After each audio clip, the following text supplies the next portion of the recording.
صرف موت ہے موت۔ اتنا کہہ کر حاکم علی وہاں سے چلا گیا۔ باقی کے تمام لوگ بھی ساتھ چل دیے۔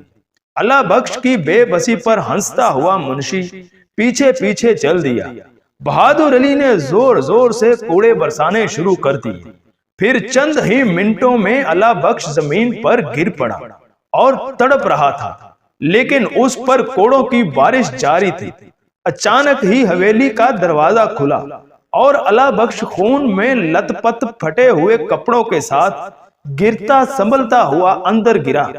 رابعہ جو چولہے کے قریب بیٹھی ہوئی کھانا پکا رہی تھی، باپ کی ایسی حالت دیکھ کر بھاگتی ہوئی اس کے قریب آ گئی۔ بابا بابا، یہ کیا ہوا تجھے؟ تمہاری یہ حالت کس نے کی ہے؟ اتنا کہہ کر وہ پھوٹ پھوٹ کر رونے لگی۔ پھر سغرا بھی وہاں آ گئی۔ رابعہ، یہ تمہارے بابا کو کیا ہوا؟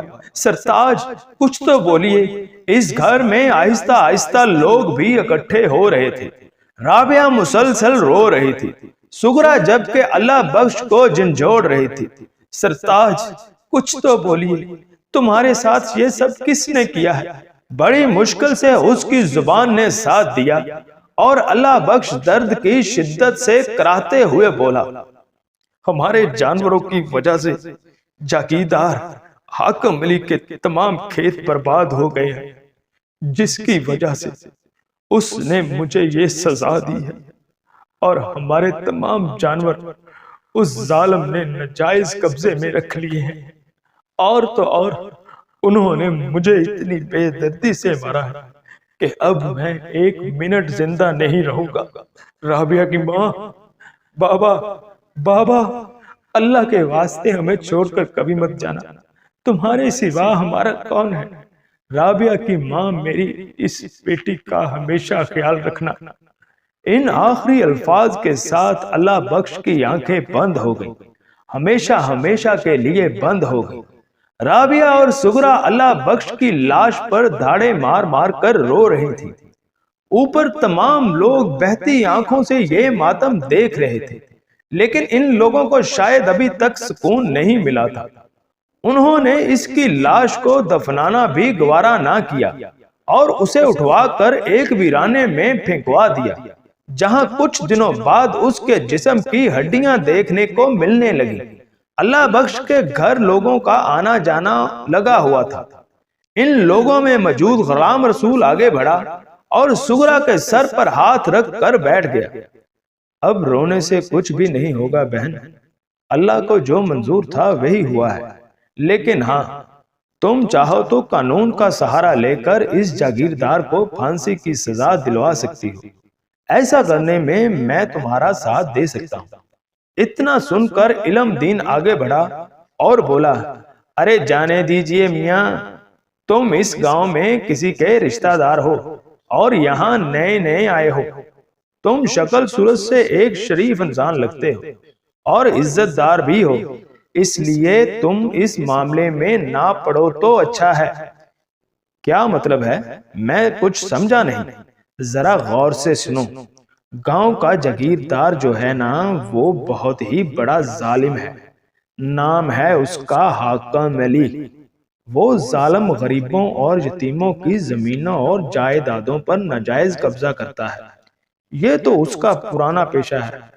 اور تو اور وہ جاگیردار جب بھی چاہے کسی کو بھی موت کے گھاٹ اتار سکتا ہے، تو یہ گاؤں والے قانون کا سہارا کیوں نہیں لیتے؟ غلام رسول نے پوچھا، ارے میاں، ایسا کون بے وقوف ہے جو جان بوجھ کر حاکم علی کے خلاف قدم اٹھائے؟ اس کے خلاف چلنے والے کو موت کے منہ میں جانا پڑتا ہے۔ یہ ابھی پچھلے دنوں کی بات ہے کہ ایک نوجوان حاکم علی کے خلاف بولا تھا، اس کے عادیوں نے سرعام گاؤں میں اس کو پھانسی دے دی تھی۔ اس کی لاش کو اس طرح ویرانے میں پھینکوا دیا گیا تھا جس طرح اللہ بخش کی لاش کو پھینکوایا گیا ہے۔ اس کے بعد اسی ڈر کی وجہ سے کوئی اس کے خلاف کسی قسم کا کوئی بھی قدم نہیں اٹھاتا۔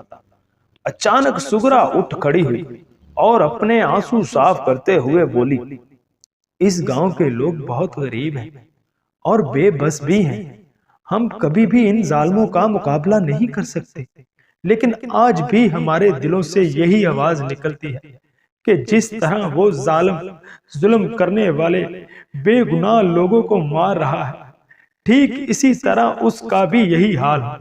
ایسا ضرور ہوگا، اوپر والے کی لاٹھی بے آواز ہوتی ہے اور ہماری بد دعائیں ایک دن قہر بن کر ان ظالموں پر ضرور پڑیں گی۔ ادھر حاکم علی گول تکیے سے ٹیک لگائے کھل کھلا کر ہنس رہا تھا۔ منشی جو اس کے کندھے دبا رہا تھا بولا، کیا بات ہے حضور، آج بہت خوش نظر آ رہے ہیں۔ ہاں منشی، بات ہی کچھ ایسی ہے، ہم جب بھی کسی مظلوم پر ظلم کرتے ہیں تو کسی کی جرت نہیں ہوتی کہ گاؤں کا کوئی آدمی ہمارے خلاف آواز اٹھا سکے۔ وہ تو ہے نا حضور، پر یہ تو بہت پرانی بات ہے کہ پچھلے کئی سالوں سے گاؤں والوں کے دلوں میں آپ کا ڈر بیٹھا ہوا ہے، اور اس ڈر کا نام ہے حاکم علی۔ اتنا سن کر حاکم علی کے منہ سے ایک کہکہا پھوٹ پڑا۔ اچانک اندر گامو بھی آ گیا۔ آپ کا غلام، آپ کا خادم، آپ کا نوکر حاضر ہے۔ دیکھو گامو، تم ہمارے بہت پرانے نوکر ہو اور ہمیشہ اچھی خبر ہی سناتے ہو مجھے۔ پوری امید ہے کہ آج بھی کوئی اچھی ہی خبر سناؤ گے۔ نہیں جاگیردار صاحب، آج اچھی خبر نہیں ہے، بہت بری خبر ہے۔ کیوں، کیا ہوا؟ کون بد نصیب ہے جس کی موت آئی ہے؟ حاکم علی یکدم اٹھ کھڑا ہوا اور غصے سے لال پیلا ہو رہا تھا۔ بات دراصل یہ ہے کہ وہ روڈ کے ساتھ والی جو زمین ہے جہاں آپ بہت بڑی فیکٹری بنانا چاہتے ہیں، دراصل مسجد کے مولوی حسین کا دعویٰ ہے کہ وہ اس زمین پر مدرسہ بنانا چاہتے ہیں جہاں گاؤں کے بچے اردو اور دین کی تعلیم حاصل کریں گے۔ اس کمینے کی یہ ہمت کہ ہمارے خلاف چل رہا ہے، میں اسے زندہ نہیں چھوڑوں گا۔ اگلے ہی لمحے مولوی حسین کو دلاور علی اور بختاور علی پکڑ کر حاکم علی کے سامنے لے کے آ گئے۔ جاگیردار صاحب، یہ کیا مذاق ہے؟ کیوں مجھے یہاں لایا گیا ہے؟ میرا کیا قصور ہے؟ اچانک سکندر علی گرجتی ہوئی آواز میں بولا، بکواس بند کر مولوی، ابھی تجھے پتا چل جائے گا۔ حاکم علی غصے سے دانت پیستے ہوئے بولا، تمہاری یہ ہمت کیسے ہوئی مولوی کہ تو ہماری زمین پر مدرسہ بنانے کا خواب دیکھ رہا ہے؟ ارے آپ نے تو اس زمین پر ناجائز قبضہ کیا ہوا تھا، اور زمین نہ آپ کی ہے اور نہ میری، بلکہ وہ زمین سرکار کے نام ہے، اور اب سرکار نے اس پر مدرسہ بنانے کا آرڈر مجھے دیا ہے۔ یہ دیکھیے آرڈر کے کاغذات۔ مولوی نے کاغذات نکال کر ان کے سامنے کر دیے، اور اب آپ لوگ کچھ نہیں کر سکتے۔ دیکھ مولوی، اگر تجھے اپنی زندگی پیاری ہے تو اس زمین کو بھول جا، ورنہ تجھے پچھتانا پڑے گا۔ ارے زمین کو کیسے بھول جاؤں جہاں پر بہت بڑا مدرسہ بنانے کا خواب کئی سالوں سے دیکھ رہا ہوں، اور آپ کہتے ہیں کہ اس زمین کو بھول جاؤں؟ چاہے میری جان ہی کیوں نہ چلی جائے، اس زمین پر مدرسہ بنانے کا خواب تمہارے ساتھ ہی ختم ہو جائے گا۔ مجھے اپنی موت کی کوئی پرواہ نہیں ہے، آج میں مروں گا تو کل تو بھی مرے گا۔ اتنا سن کر حاکم علی نے زوردار تھپڑ مولوی کے منہ پر جڑ دیا۔ اسی لمحے بہادر علی پیٹرول کا گیلن لے کر آ رہا تھا۔ حاکم علی نے اس کے ہاتھ میں پیٹرول دیکھا تو چیختے ہوئے بولا، پیٹرول کو کہیں اور لے جانے کی ضرورت نہیں ہے، ادھر لا میرے پاس اور مولوی کے اوپر چھڑک دے۔ اس نے ایسا ہی کیا۔ اس نے اپنا رخ موڑا اور مولوی کی طرف ہو لیا اور اس پر پیٹرول چھڑکنے لگا۔ چھوڑو مجھے، یہ کیا کر رہے ہو؟ دلاور علی اور بختاور علی نے اسے پکڑ رکھا تھا، اور سارا پیٹرول مولوی پر چھڑکنے کے بعد تینوں اس سے دور ہٹ گئے، اور حاکم علی نے ماچس کی تیلی جلا کر مولوی کے اوپر پھینک دی۔ دیکھتے ہی دیکھتے آگ نے اسے اپنی لپیٹ میں لے لیا۔ مولوی کی دردناک چیخیں فضا کو چیرتے ہوئے دور دور تک جا رہی تھی۔ مولوی مسلسل آگ کی لپیٹ میں جل رہا تھا، اور اب وہ ظالم لوگ وہاں سے چلے گئے تھے۔ دیکھتے ہی دیکھتے مولوی کی لاش آگ میں جل کر راکھ کا ڈھیر بن گئی، اور اس راکھ سے اٹھنے والا دھواں آسمان کی طرف جا رہا تھا۔ یکدم کہیں سے آسمان پر سیاہ بادل چھا گئے اور تیز آندھی چلنا شروع ہو گئی اور زور زور سے درخت ہل رہے تھے اور بجلی بھی بار بار کڑک رہی تھی۔ پھر اچانک طوفان کا زور ٹوٹا اور برسات شروع ہو گئی۔ ادھر ہائی وے پر موٹر سائیکل دوڑائے بہادر علی چلا آ رہا تھا۔ تیز بارش کی وجہ سے اس کے سارے کپڑے گیلے ہو چکے تھے اور موٹر سائیکل بھی بھیگ چکی تھی۔ اچانک ہی اس کی موٹر سائیکل خود بخود بند ہو گئی۔ اس نے کئی بار اسٹارٹ کی لیکن موٹر سائیکل اسٹارٹ نہ ہو سکی۔ لگتا ہے ٹینکی میں پانی چلا گیا ہے۔ اس سالی کو بھی اس وقت خراب ہونا تھا، اس نے غصے بھرے لہجے میں کہا اور ایک لات موٹر سائیکل کو ماری۔ ادھر ادھر دیکھا تو بڑے زور سے بارش اور ساتھ آندھی چل رہی تھی۔ بہادر علی موٹر سائیکل کی ٹینکی ادھر ادھر ہلا رہا تھا اور آسمان پر بجلی بار بار کڑک رہی تھی۔ اس لمحہ دور سے لمبے تڑنگے قد والا ایک شخص آتا ہوا دکھائی دیا۔ اس نے پاؤں سے لے کر سر تک سیاہ لباس پہنا ہوا تھا، صرف آنکھیں ہی نظر آ رہی تھی اور قد نہایت ہی لمبا تھا۔ یہ شخص لمبے لمبے قدم اٹھاتا ہوا آ کر ایک درخت کے نیچے کھڑا ہو گیا۔ اس نے سامنے روڈ کی طرف دیکھا کہ بہادر علی اپنی موٹر بائیک اسٹارٹ کر رہا تھا۔ درخت کے نیچے کھڑا وہ شخص جس نے جو ہی درخت پر اپنا ہاتھ رکھا تو یہ درخت آہستہ آہستہ گرتا ہوا موٹر سائیکل سمیت بہادر علی کے اوپر آ گرا۔ اس کے منہ سے چیخ بھی نہ نکل سکی اور درخت کے نیچے دب گیا۔ اس وقت بہادر علی کی سانسیں آہستہ آہستہ چل رہی تھی۔ اس لمحہ وہ شخص بہادر علی کے سر پر کھڑا ہو گیا اور اس نے اپنے لمبے لمبے ہاتھ بہادر علی کے پیٹ پر رکھ کر آہستہ آہستہ اپنی جانب کھینچنا شروع کر دیا۔ اب بہادر علی کی سانسیں آہستہ آہستہ نکل رہی تھی۔ اس طرح دیکھتے ہی دیکھتے جب اس کے دونوں ہاتھ اس کے منہ تک آ گئے تو بہادر علی درد سے چیخا، اللہ بخش تم۔ اس کے ساتھ ہی اس کی آخری سانسیں نکل چکی تھی۔ اب بہادر علی مر چکا تھا۔ اس سائے کے منہ سے کہکہے بلند ہونے لگے اور پھر اس نے اس کے پیٹ میں ہاتھ ڈال کر اس کی انتڑیاں باہر کھینچ لی اور کہکہے لگاتا ہوا غائب ہو گیا۔ اس وقت یہاں پولیس کی گاڑی اور کچھ لوگ جمع ہو گئے۔ پولیس اور لوگوں نے مل کر بہادر علی کی لاش پر سے درخت ہٹانے کے بعد بہادر علی کی لاش اور موٹر سائیکل کی طرف دیکھ رہے تھے۔ موٹر سائیکل تو بری طرح ٹوٹ پھوٹ گیا تھا اور بہادر علی کی لاش سے خون بہتا ہوا بارش کے پانی میں مل رہا تھا۔ انسپیکٹر اپنی ٹوپی اتار کر آسمانوں کی طرف نظریں دوڑائے تو آسمانی بجلی بار بار کڑک رہی تھی۔ ہوا اور بارش بھی مسلسل چل رہی تھی۔ ٹھنڈی آ لینے کے بعد انسپیکٹر بولا، لگتا ہے اس کی موت تیز آندھی سے درخت گرنے کے کارن ہوئی ہے، لیکن اس کے جسم سے انتڑیوں کا نکلنا یوں لگتا ہے جیسے کوئی ایسی چیز نے اس کو مارا ہے جو درندہ ہو۔ اس کے چہرے پر خراشوں کے نشان ہیں اور جسم ایسے جیسے اندر سے ادھیڑ دیا گیا ہے۔ یس سر، مجھے بھی یہی لگتا ہے، قریب کھڑے حوالدار نے کہا۔ کرمدار، یس سر، اس باڈی کو اٹھا کر گاڑی میں رکھو۔ دو پولیس اہلکار اس کی لاش کو لے کر گاڑی کی طرف بڑھ رہے تھے کہ یکدم ان کو ایک آواز سنائی دی، رکو، میری لاش کو کہاں لے کر جا رہے ہو؟ اسے یہاں ہی رہنے دو، تم ایسا نہیں کر سکتے۔ وہ اس کی لاش کو گاڑی میں رکھ چکے تھے اور گاڑی بھی اسٹارٹ ہو چکی تھی۔ باقی لوگ بھی وہاں سے چلے گئے تھے۔ واقعی میں مر چکا ہوں۔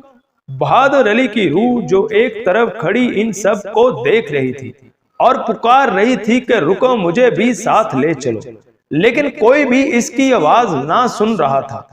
پھر وہ پیدل ہی چل پڑا اور چلتے چلتے جب یہ روح ویران جگہ پر گئی تو اچانک اس کی نظر شمال کی طرف پڑی۔ یہ دیکھ کر رک گیا کہ شمال کی طرف سے وہی سایہ چلا آ رہا تھا جو پاؤں سے لے کر سر تک لباس پہنے ہوئے تھا۔ وہ شخص چلتے ہوئے بہادر علی کی روح کے پاس پہنچ گیا۔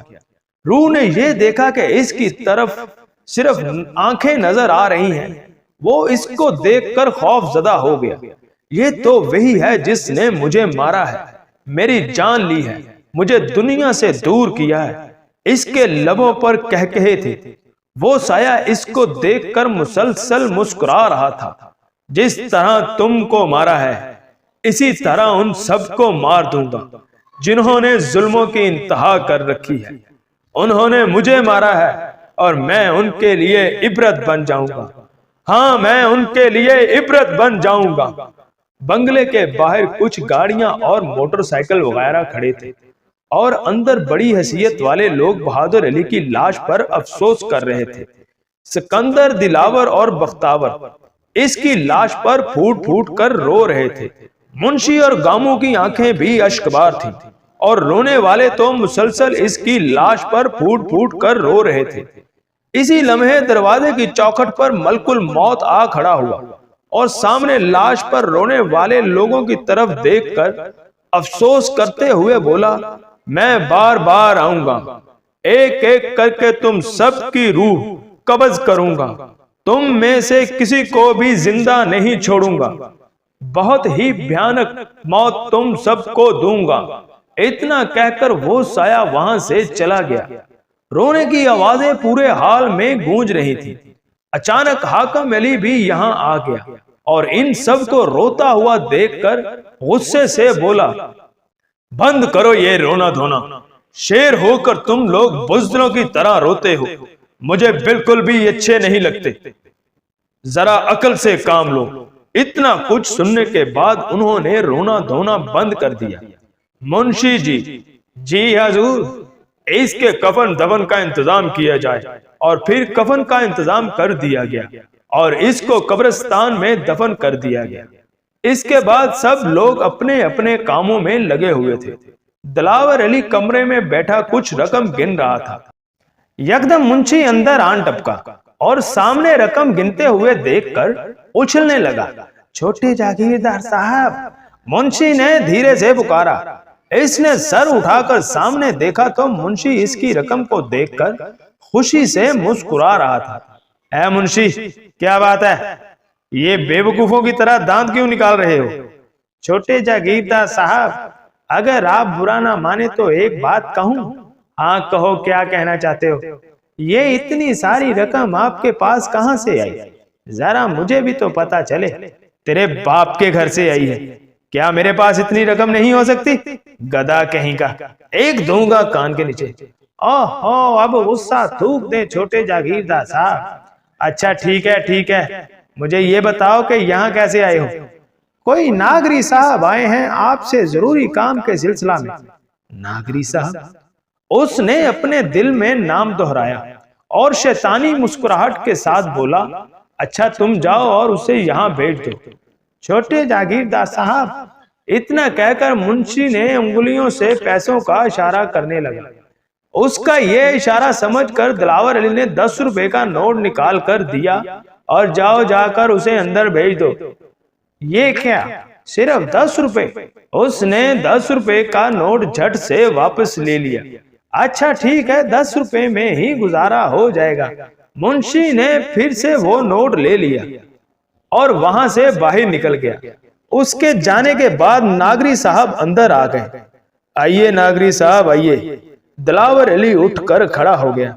ارے بیٹھے رہو، کیوں اتنی تکلیف کر رہے ہو؟ اس کے بعد دونوں ہی آمنے سامنے بیٹھ گئے۔ ناگری صاحب نے اپنی جیب سے بہت بڑی رقم نکال کر اس کے سامنے رکھ دی اور دلاور صاحب، یہ رہا پورا 1 لاکھ روپیہ۔ رقم دیکھ کر دلاور علی کی آنکھیں چمکنے لگی۔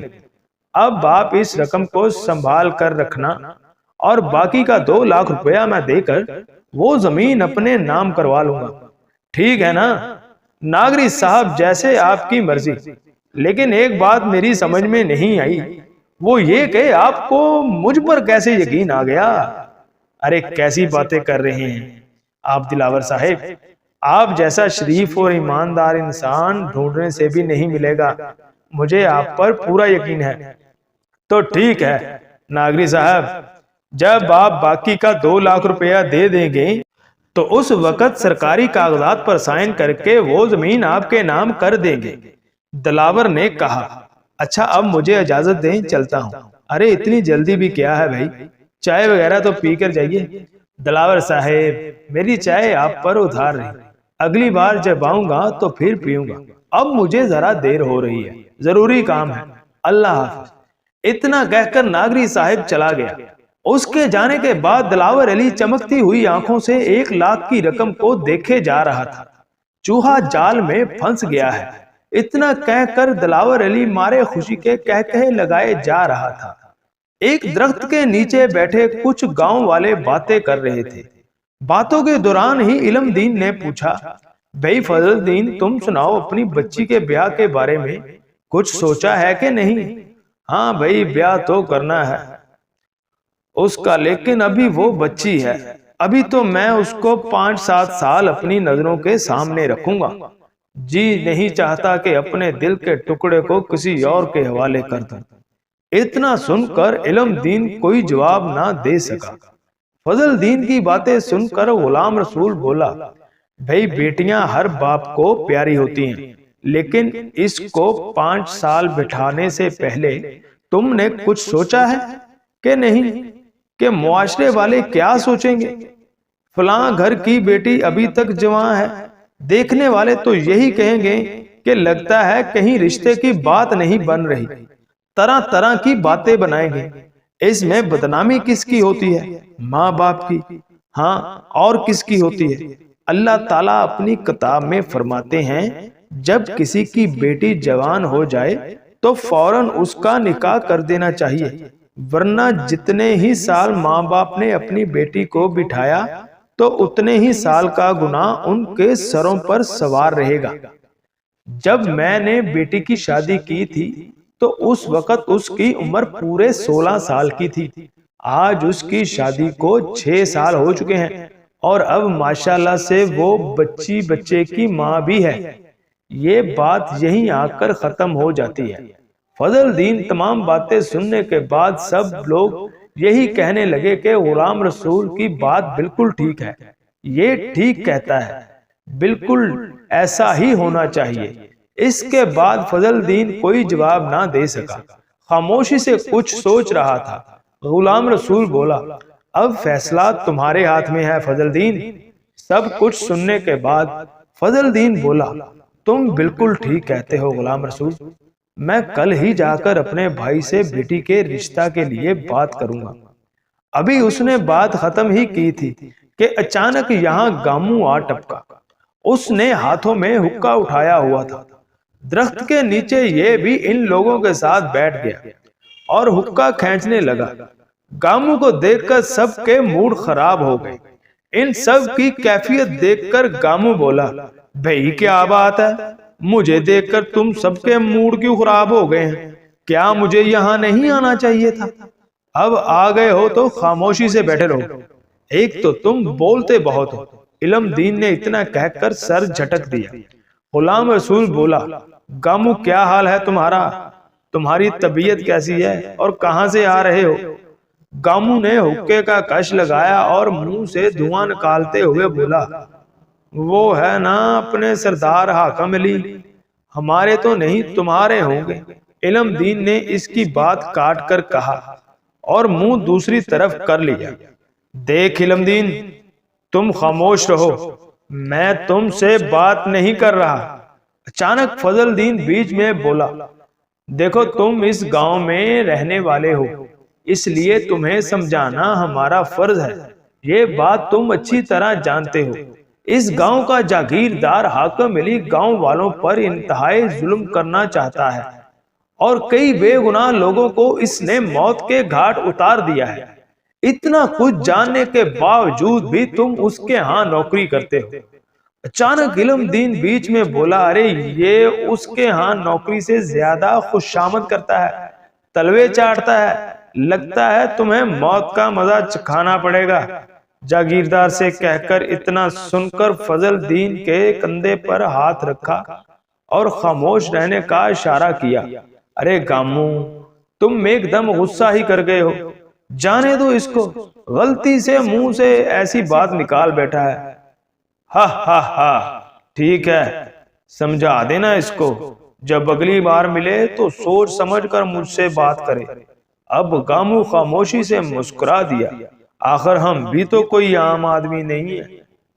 گامو خوشی کے مارے کہہ کے لگاتا ہوا وہاں سے چلا گیا۔ دیکھا علم دین کیسے یہ اکڑ رہا تھا؟ فضل دین نے کہا، جب تک جاگیرداروں کا ہاتھ اس کے کندھے پر ہے یہ اسی طرح اپنی اکڑ دکھائے گا۔ ہاں علم دین تم بالکل ٹھیک کہتے ہو، ورنہ اس بزدل کے سامنے کتا بھی بھونک پڑے تو اس کی ٹانگیں کانپنے لگتی ہیں۔ علم دین چونکا غلام رسول سے مخاطب ہو کر بولا، اس گاؤں میں آپ نئے آئے ہیں، یہاں کے ماحول سے آپ ناواقف ہیں، ایسے لوگوں کو منہ لگانے سے پہلے 1000 بار سوچ لینا چاہیے۔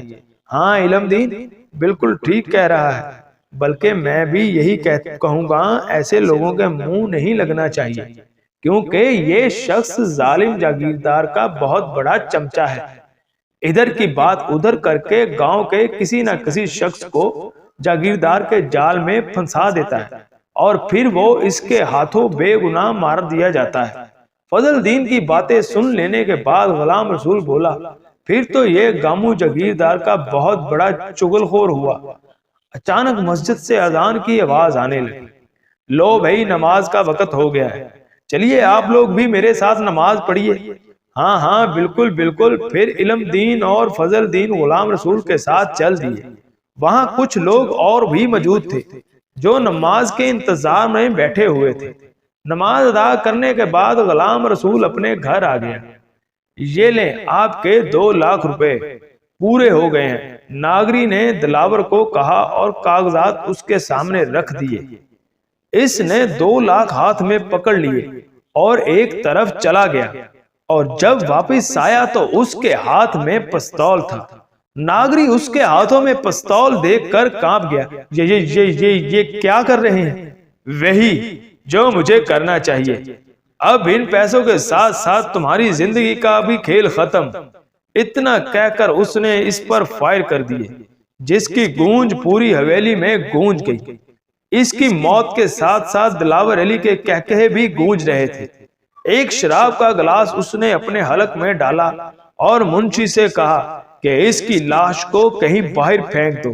وہ اس کی لاش کو لے کر باہر چلا گیا اور وہ شراب کے نشے میں دھت پڑا تھا کہ اس کے سامنے ایک سیاہ سایہ آ گیا۔ اس نے دلاور علی کو پکڑ لیا، اس کی ہیبت ناک شکل دیکھ کر وہ کانپ کر رہ گیا۔ اس کے منہ سے صرف اتنا ہی نکل سکا، اللہ بخش تم۔ اس کے بعد اس کے حلق سے چیخیں نکلنے لگی، لیکن ان چیخوں کو سننے والا کوئی نہ تھا۔ اس کی سانسیں کھینچی جانے لگی۔ اس کے سامنے وہ سب چہرے گھومنے لگے جن پر اس نے ظلم ڈھائے تھے۔ اس کے بعد اس کی لاش ایک جگہ فرش پر موجود تھی، سائے کے منہ سے کہکہے پھوٹ رہے تھے۔ اس نے اس کے پیٹ میں ہاتھ ڈال کر اس کی انتریاں باہر کھینچ لی اور ان کو ہاتھ میں پکڑے کہکہے لگائے جا رہا تھا، اور پھر کہکہے لگاتا ہوا وہ غائب ہو گیا۔ جاتے جاتے اس کے منہ سے وہی باتیں گونج رہی تھی، میں ان ظالموں کے لیے موت بن گیا ہوں، ایک ایک کر کے سب کو مار دوں گا، اور ایسی موت ماروں گا کہ ان کی موت کو دیکھ کر ہر کوئی کانوں کو ہاتھ لگائے گا۔ میں ان کے لیے عبرت بن جاؤں گا، ہاں میں ان کے لیے عبرت بن جاؤں گا۔ اس کی موت پر حویلی پر کوہرام برپا تھا۔ خود حاکم علی بھی آج رو دیا تھا۔ کفن پہنے دلاور علی بالکل اکڑا مرا پڑا تھا، پورا کفن اس کے خون سے سرخ ہو رہا تھا۔ ایک خوفناک خاموشی وہاں پھیلی ہوئی تھی۔ اس کو دفنا دیا گیا۔ یہ کون ہو سکتا ہے جس نے میرے 2 پیاروں کو مارا ہے؟ میں اس کو زندہ نہیں چھوڑوں گا، میں اس کا خاتمہ کر دوں گا۔ لیکن وہ اندر کمرے میں کیسے گھس جاتا ہے؟ وہ کسی کو نظر کیوں نہیں آتا ہے؟ حاکم علی ایک جگہ انہی سوچوں میں کھویا ہوا تھا، اور پھر یکدم اس کو خیال آیا، لوگ کیا کہیں گے کہ حاکم علی پریشان ہو گیا ہے، وہ اندر سے ٹوٹ گیا ہے۔ نہیں، میں کبھی بھی نہیں ٹوٹ سکتا، میں موت سے لڑ سکتا ہوں۔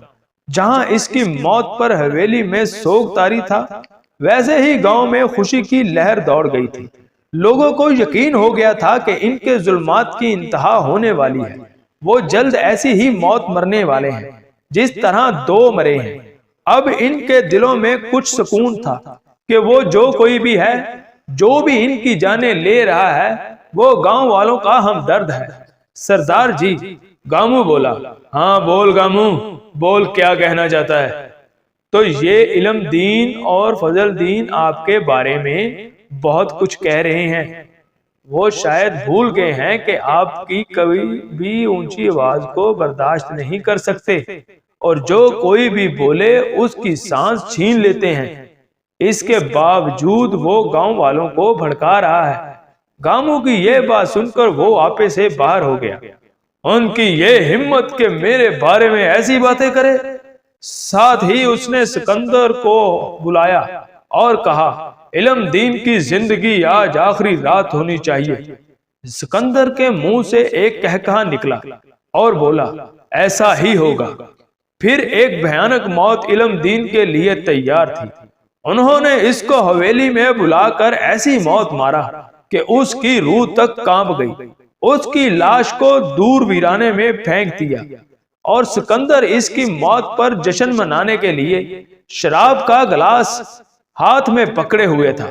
وہ اب تک 3 گلاس شراب پی چکا تھا، اور اب چوتھا گلاس تھا جو وہ پکڑے ہوئے تھا کہ اس کو اپنے سامنے سیاہ سایہ دکھائی دیا۔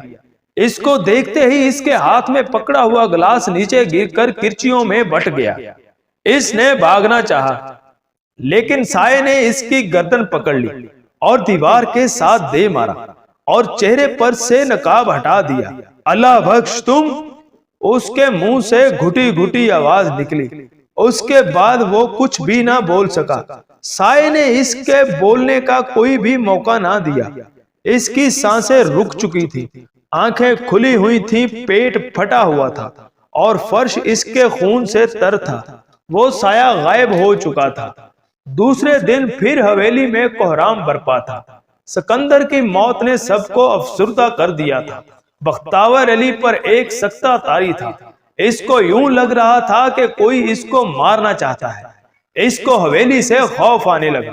اس کو ہر طرف وہی سایہ دکھائی دے رہا تھا جو موت بن کر ان کے اوپر ناچ رہا تھا۔ وہ کون تھا کوئی بھی نہیں جانتا تھا۔ ہاں اگر کوئی جانتا تھا تو وہ مرنے والا ہوتا تھا۔ وہ بھی اس کو آخری بار دیکھتا تھا۔ اس کے بعد اس کی سانسیں رک جاتی تھی۔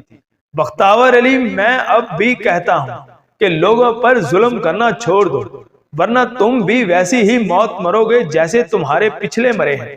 فضل دین نے حویلی کے گیٹ کے سامنے بختیار علی کو پریشان دیکھ کر کہا تو وہ آگ بگولا ہو گیا، تمہاری یہ ہمت کہ تم مجھے ایسا کچھ کہو، میں تم کو زندہ نہیں چھوڑوں گا، تم کو بھی ایسی ہی موت ماروں گا جیسی موت علم دین مرا ہے۔ پھر کیا تھا، رات ہوتے ہی اس کے آدمی فضل دین کو اٹھا کر حویلی لے آئے اور اس کو ایسی موت مارا کہ وہ سوچ بھی نہیں سکتا تھا۔ لیکن اس کو مارنے کے بعد اس کو یقین ہو گیا کہ اب اس کی موت ہونے والی ہے۔ وہ بھی اس سائے کے ہاتھوں مرنے والا ہے جس نے میرے بھائی اور چچا کو مارا ہے۔ یہ میں نے کیا کر دیا ہے؟ وہ ڈرے ہوئے ادھر ادھر دیکھنے لگا، لیکن اس کو کچھ بھی نہ ہوا۔ 2 دن تک وہ سو نہ سکا۔ موت کا خوف اس پر پوری طرح سوار تھا اور موت اس کے سر پر منڈلا رہی تھی۔ وہ اپنے بستر پر موجود تھا کہ سامنے والا دروازہ خود بخود کھل گیا اور پھر اس کو ایک سیاہ سایہ دکھائی دیا۔ اس کو دیکھتے ہی وہ چیخنے والا تھا کہ اس نے اس کے منہ میں ہاتھ ٹھونس دیا۔ نہیں بختیار علی، نہیں، اب تو کچھ بھی نہیں بول سکے گا۔ تیری زندگی کا کھیل بھی ختم ہو گیا ہے۔ تو بھی ویسی ہی موت مرے گا جس طرح دوسرے مرے ہیں۔ ایک ایک کو مار دوں گا۔ اتنا کہہ کر اس نے اس کی سانسیں کھینچ لی اور وہ تڑپ گیا۔ اس کے بعد اس کے پیٹ میں ہاتھ ڈال کر اس کی انتڑیاں باہر کھینچ لی۔ پورا بستر اس کے خون سے سرخ ہو گیا۔ اس پر اس کی مردہ لاش پڑی ہوئی تھی۔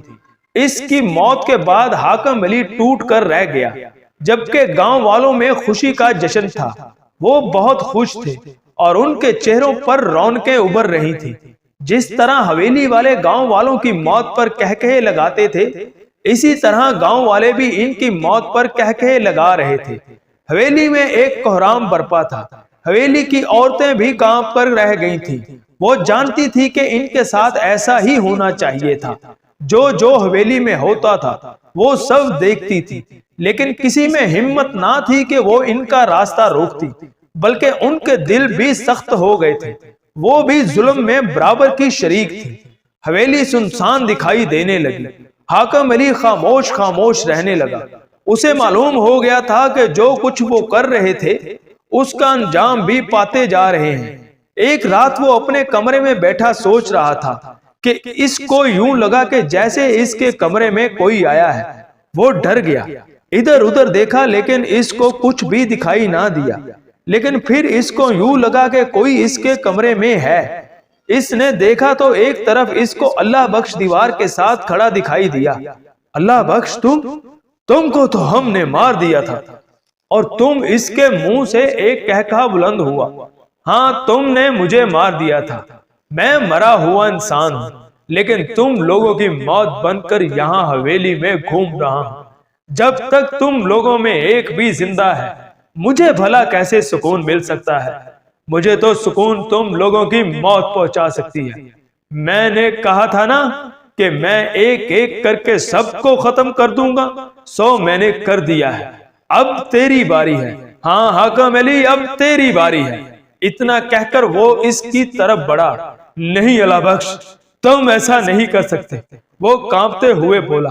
لیکن اللہ بخش کے ہاتھ اس کی گردن کو اپنی لپیٹ میں لے چکے تھے۔ اس کی سانسیں اکھڑنے لگی تھی۔ دھیرے دھیرے اس کا جسم ٹھنڈا پڑنے لگا تھا۔ اس کی موت کے ساتھ ہی اللہ بخش کے منہ سے کہکہے گونجنے لگے اور وہ حویلی سے باہر نکل آیا۔ ایک پھونک اس نے حویلی کی طرف منہ کر کے ماری۔ حویلی کو آگ لگ گئی، اور آگ ایسی لگی کہ اس کو کوئی بھی نہ بجھا سکا۔ جو بھی اس میں موجود تھا سب ہی آگ میں جلنے لگے۔ ان میں گامو بھی تھا، اور وہ سب تھے جو ان کے اشارے پر چلتے تھے، جو گاؤں والوں کو پکڑ پکڑ کر ان کے سامنے لاتے تھے اور ان کی موت کا تماشا دیکھتے تھے۔ حویلی کی آگ نے پورے گاؤں کو روشن کر دیا تھا۔ لوگوں کے چہروں پر خوشی کی لہر موجود تھی، اور پھر سب گاؤں والوں نے دیکھا کہ کوئی انسانی جسم اوپر ہوا میں اڑتا ہوا بلند ہو رہا ہے۔ ان سب نے اس کو پہچان لیا تھا، وہ اللہ بخش تھا۔ ہاں اللہ بخش، جس کو بے قصور مارا گیا تھا۔ تو جی ناظرین، کیسی لگی آپ کو آج کی کہانی؟ کمنٹ سیکشن میں اپنی رائے سے ضرور نوازیے گا، کیونکہ آپ کی رائے ہمارے لیے بہت اہم ہے۔ Thanks for watching my channel Naveed Urdu voice centre.